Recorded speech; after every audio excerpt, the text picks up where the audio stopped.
لگراوا آخ دمارا یا گولا وانه اولی بهار دا به کلیک بونا داریم بهی و بدویه که به هم پا دگره.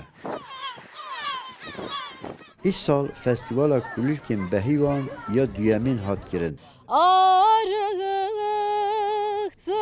ben gündek sara lele yani tava kuzelzele bu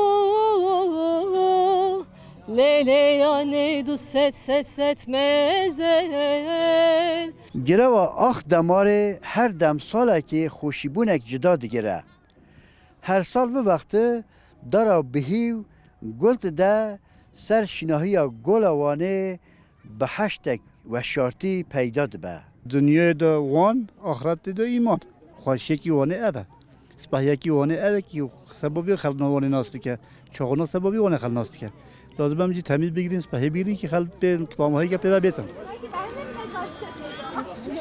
اول دو جامعه برا جهگی سیرانگه ها خوشه جهگی جندیه آنها اشبینا دیاما برا مشخاره خانیه چگیر بیا ما مولا اکادمیسین دبیجن گرین در دورا گوله هش برفه. گروا آخ دامارجی داریم بهیوین کلیکت ده. اوه تشتک مهمه. او بویره جی بونا توریزم وانه را آلیکاریک مهم دکد. لی بله مخابن هش ام تیرا خواجی گروا آخ دامار فایده نابینن. اوه 20 سال هم وانه ترونین. ایرو که اما مگود بینا بچکا در کفیل بشه بگرین. اما وی اوی هم پاتی که نه فستیوال بود نه غوری بود. اما بو گریان.